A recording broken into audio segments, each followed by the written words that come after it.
Hello everyone, welcome back to another weather forecast video. Today we will be going over the hurricane in the Gulf, possible severe weather today and tomorrow, and then the upcoming pattern changes coming to the US. So, to start, we can see here we have a Category 2 hurricane here, placed in the Gulf. Hurricane Raphael with 105 wind speed, 125 mile per hour wind gusts. And this thing is currently strengthening and honestly could possibly make a run at Category 3 major hurricane status once again before coming in contact with shear as it moves off over here. And once it does that, it should progressively weaken and is expected to turn back towards Mexico. So it is not currently forecast to make landfall. I know earlier it was forecast to possibly head up towards New Orleans, but now it's forecast to turn off and completely miss the entirety of the coastline of the U.S., and we're still hoping that's the case, but we still can't be 100% certain. But it's looking more and more likely we will not have a U.S. landfall this time around.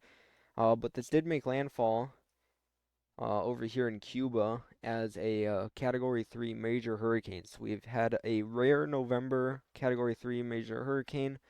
That just kind of proves how warm the waters are this time of year, and we can even see a little eye trying to form here. So this thing will continue to strengthen, causing a possible tropical condition here in the Keys, and some rain here in Florida before moving off to the west and then curving back down and hopefully not having any impact to the US at all, but we will still continue to watch for the possibility of more systems coming up as we go later in November.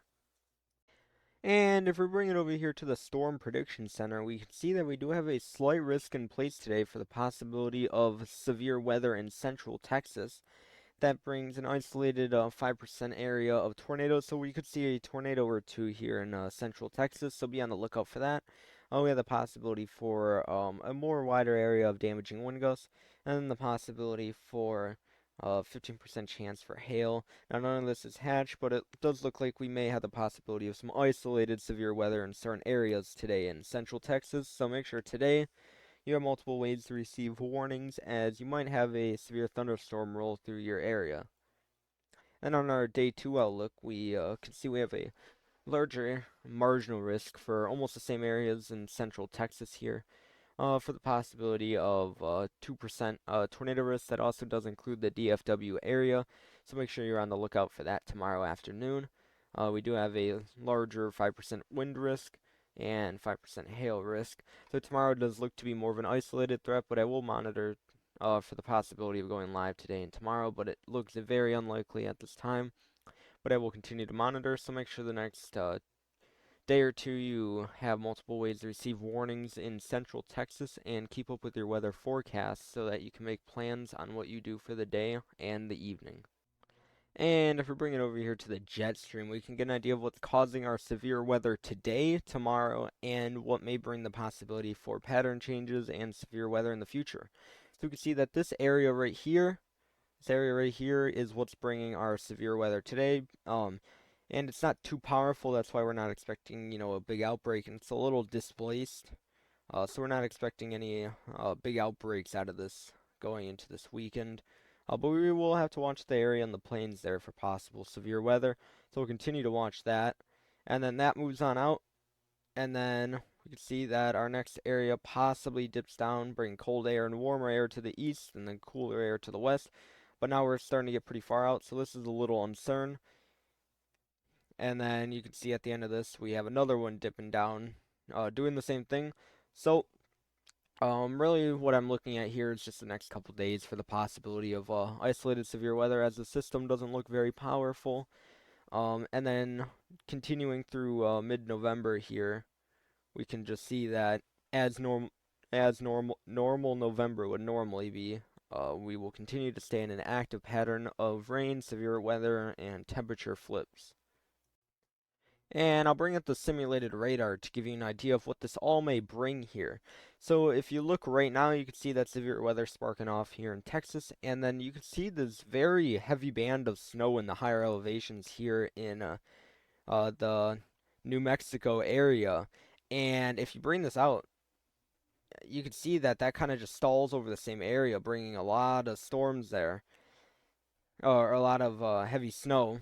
And then that's possibly our next severe weather. So we can see we'll have a pretty active stretch here um, of both rain, possible snow here in the Four Corners region in the higher elevations, and some more severe weather in the future. So we do look to be continuously in an active pattern here for the next couple days going into the next over the next week. We look to be in a more active pattern for the possibility for severe weather, snow, rain, and really anything you could ask for. And because we were talking about all that snow in the New Mexico and Colorado region, I thought I should bring up the total snowfall map. So you can see that over the next about 48 hours, we could see lots of snow, multiple feet of snow here in the Colorado and New Mexico area here, where the highest totals I've seen is the possibility for upwards of 75 inches of snow in areas there. And if we drag this out more, um, we still look pretty dry on snow here in the northern Great Lakes and northern New England areas, but we do have some snow possible in the Rockies over the next week and a half here. But the main story for snow over the next 2 weeks would probably be this big snowstorm that is coming to areas in Colorado, New Mexico, and way western Oklahoma, dumping multiple feet of snow in these areas here. And then the last thing I wanted to show you guys today are these graphics for our 6 to 10 day temperature and precipitation outlook, and then our 8 to 14 day precipitation and temperature outlook.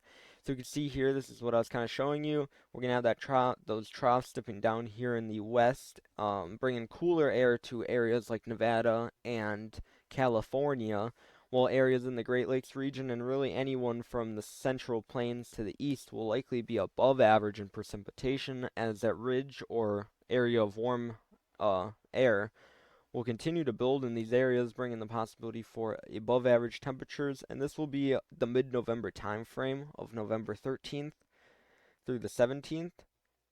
And then if we look at our 6 to 10 day precipitation outlook, so the same time frame, this is pretty abnormal for this time of year.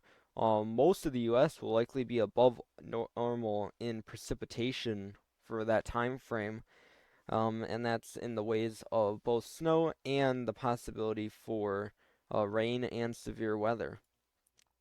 And then we'll quickly look at our 8 to 14 day temperature outlook. It really shows the same story. Areas like Nevada and California, likely below average, while areas in the Great Lakes and anywhere to the west or east of the Central Plains will likely be above average in temperatures. And then our precipitation, again, same story. Areas here on the southern east coast will likely be below average in precipitation, while areas here in the plains, Great Lakes, all the way to the west will likely be above average in precipitation. So really the November 12th through 21st time frame really looks to be a repeat pattern of above and below normal temperatures and above and below average precipitation depending on where you are. But this does seem to be a lot of precipitation for a wide area of the U.S. for this time of year. So it looks like we will be stuck in an active pattern here at least through the second half of November. So make sure you're ready for all that. We could see the possibility of snow, severe weather, rain, wind, and really anything you could ask for, as it is that time of year. We have gone through daylight savings or fallback, so the sun is now setting an hour earlier. So it'll get darker a lot faster, so make sure you continue to stay weather aware over the next couple days here. I should have another video coming out tomorrow, and I'll update you guys on the possibility of a live stream in the future. Thank you guys for watching this forecast, and I hope to see you in the next.